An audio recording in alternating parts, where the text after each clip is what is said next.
రకరకాలుగా అనేక రకాలుగా దేవాలయాలు కానీ గుళ్ళు గోపురాలు కావచ్చు అన్ని ప్రత్యేకమైనటువంటి ఉన్నటువంటి ఒక దేశం. భారతదేశానికి స్వాతంత్రం వచ్చిన తర్వాత 13 నెలల తర్వాత మనం భారతదేశంలో విలీనమైంది. 8th monthలో ఒక హైదరాబాద్ అయినా సుప్రీంకోర్టులో కేసు వేస్తే మీరు మా దేశంలో లేరు, మీకు మాకు సంబంధం లేదు, మీ దేశంలో తెలుసుకోపోనని చెప్పి కేసు వాపస్ వచ్చింది. 13 months తర్వాత మనం భారతదేశంలో కలిసింది. తర్వాత ఆంధ్రప్రదేశ్ ఎంతో బాగుపడుతుంది అనుకున్నాం, కానీ పాలకుల కుట్రలు, తెలంగాణ నాయకులు కూడా సరిగ్గా పనిచేయలేదు, తెలంగాణ నాయకత్వం కూడా సరిగ్గా నిలదీయలేదు, మన ప్రాంతాన్ని అభివృద్ధి చేసుకోలేదు. లాస్ట్కి ఎట్లయిందంటే తెలంగాణ భాష కాదు ఇది, తెలంగాణ యాస, మన సాంప్రదాయాలను సినిమాలలో వెక్కిరించినట్లు చూపించేది. ఇంతకుముందు హైదరాబాద్ నుంచి వచ్చిండు తమ్ముడు, జబర్దస్త్ చాలా ఫేమస్ అతను. ఒక జోక్ మాదిరిగా ఉంటుండే భాషలు. వాడు తంతుంటే కింద పడ్డాడు బాబు మోహన్కో కోట శ్రీనివాసరావుకో అట్లా భాషలు కట్టేది. ఇలా తిన్నిక రాదు, వంటలు రావు అని చెప్పేది, అవహేళన చేసేది.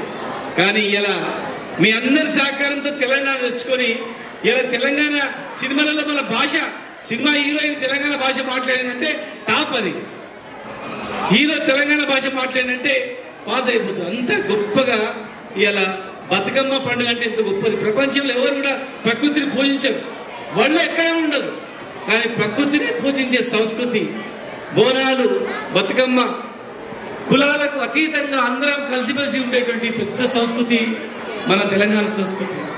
మరి తెలంగాణ తెచ్చుకున్న తర్వాత 10 సంవత్సరాల్లో దేశంలోనే నెంబర్ 1 స్థానానికి ప్యాడీ ప్రొక్యూర్మెంట్ హైయెస్ట్ తెలంగాణలో పంటలు పండించే రాష్ట్రం అంటే తెలంగాణ.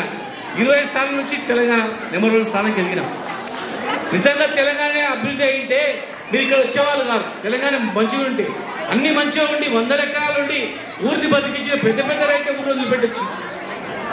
అలాంటి పరిస్థితి ఇవాళ మళ్ళా మంచిగా వ్యవసాయము, ఎంప్లాయ్మెంటు, గూగుల్ కంపెనీ వచ్చి హైదరాబాద్లో, మైక్రోసాఫ్ట్, ఇంకా ఎన్నో కంపెనీలు హైదరాబాద్ వచ్చి ఇలా ప్రపంచంలో హైదరాబాద్ అనేది మళ్ళీ గుర్తింపు స్థానానికి తెచ్చుకున్నాం.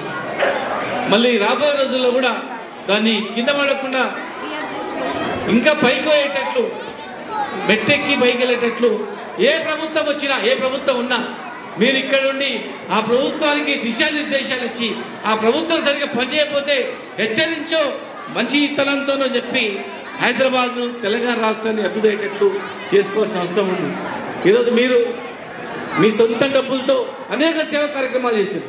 తెలంగాణ ఉద్యమాన్ని నడిపిండ్రు, ఉద్యమానికి సహకరించారు. స్కూల్లో కావచ్చు, కోవిడ్ టైంలో కావచ్చు, మరి వాటర్ సప్లై కావచ్చు, అన్నిట్లో మీరు అందరూ కలిసి తెలంగాణ ఆదుకున్నారు. తెలంగాణని అభివృద్ధి పదం నడపడంలో మీ సహకారం ఉంది.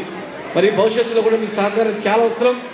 మళ్ళీ ఇట్లా పైకి లేచిన తెలంగాణ రైతు మళ్ళీ ఆత్మహత్య చేసుకుంటూ ఉన్నాడు, పంటలు కష్టాలు వస్తూ ఉన్నాయి. కనుక మీరు ఇచ్చిన మాట ప్రకారం రైతులను ఆదుకోవాలి. ముఖ్యంగా రైతులను ఆదుకుంటే, రైతు బాగుంటే దేశం బాగుంటుంది. కనుక ఇలాంటి కార్యక్రమాల పట్ల మీరు ఉన్న ప్రభుత్వాలకు గట్టిగా